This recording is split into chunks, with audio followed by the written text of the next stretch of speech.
Sir मेरा आपसे question है कि मंत्र जाप से क्या होता है? क्योंकि मंत्र बहुत लोग उपाय में भी बताते हैं, ज्योतिष है या और भी वीडियोस मैंने देखी हैं, भगवान को खुश करना है तो मंत्र जाप करना होता है, वो क्या होता है सर? कि मंत्र जाप को मैं आजकल कहानियों के माध्यम से समझाने का प्रयास कर रहा हूँ। इस सवाल को भी मैं कहानी के माध्यम से ही आपको समझाऊंगा। एक बार एक किसान होता है, जहाँ पर वो किसानी करता था, उसी के पास में एक महाराज जी की कुटिया थी।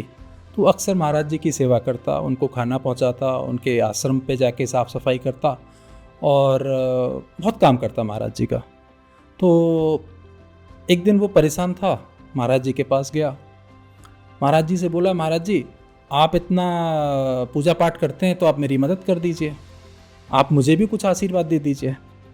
मुझे कुछ ऐसा जिन्न जो होता है ना, जिन्न कि तुरंत काम कर दे, वो जिन्न मुझे दे दीजिए और मैं उससे कहूँ कि मेरी खेती पानी लगा दे तो पानी लगा दे, जो कहूँ गेहूँ काट दे तो गेहूँ काट दे, और मतलब मेरा सारा काम कर दिया करे। अब चूँकि महाराज जी की वो सेवा करता था, तो महाराज जी बोले मैं दे तो दूंगा, लेकिन इस जिन्न की खासियत है कि ये खाली नहीं बैठ सकता। ये जैसे ही खाली बैठेगा, ये तुरंत बोलेगा मुझे काम बता नहीं तो मैं तुझे खाऊं, मुझे काम बता नहीं तो मैं तुझे खाऊं।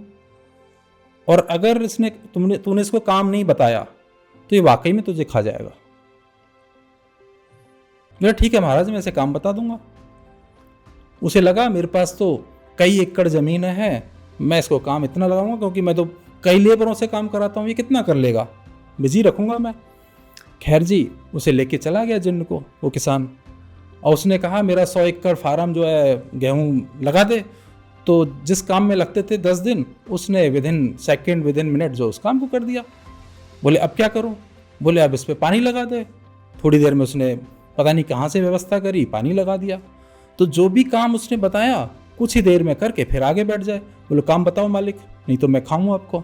बात याद आ गई महाराज जी की किसान को। वो दौड़ा दौड़ा महाराज जी के पास गया। बोले ये तो मुझे खाने की बात कर रहा है। बोले मैंने तो पहले ही कहा था। बोले मैं क्या करूं? बोले जब तेरे पास काम ना हो ना, तो एक काम कर, एक लंबा सा अपने खेत में जाके खंबा गाड़ दे और उस खंबे पे इसको काम पे लगा देना। बोला अब तू इस पे नीचे से ऊपर जा, ऊपर से नीचे आ। कब तक? जब तक मैं तुझे दूसरा काम ना दूं। तो ठीक वैसे ही हमारा जो मन है ना, अगर हम इसे काम बताएंगे, अच्छे पॉजिटिव काम बताएंगे, तो ये उनको करेगा। जब हमारे पास कुछ पॉजिटिव करने को नहीं होगा तो ये कुछ नेगेटिव सोचेगा। ये क्या होगा, चिंताएं करना शुरू कर देगा, बहुत सारे डर हमारे अंदर बैठा देगा, फिर हमारी ज़िंदगी जो है नेगेटिवली जाने लगेगी। तो जब हम मंत्र जाप करते हैं तो हमारा जो मन है वो उस मंत्र में एंगेज हो जाता है।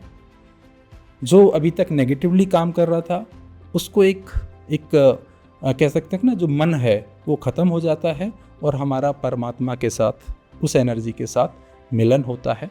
ये इसको समझाने का एक नज़रिया है। तो जो हमारे अंदर बक बक बक चलती रहती है 24 घंटे, जो कहते हैं कि करीब 24 घंटे में 60,000 विचार आते हैं, उसमें से भी 96% जो है वो नेगेटिव होते हैं। तो जब हम मंत्र जाप करते हैं तो जो नेगेटिव विचार हैं उनको आने का मौका नहीं मिलता। हम अपने अंदर की असीम शांति को, आनंद को महसूस कर पाते हैं, और जो भी फिर हम ध्यान करते हैं उसमें बहुत आराम से चले जाते हैं। मंत्र जाप का ये एक बहुत बड़ा कारण है। तो इसीलिए कहा जाता है हमारे सनातन धर्म में, मंत्र जाप कीजिए, मंत्र जाप कीजिए। उससे आपके जो विचार हैं, नेगेटिव विचार हैं, वो खत्म हो जाते हैं और परमात्मा के साथ आप जुड़ जाते हैं। Thank you.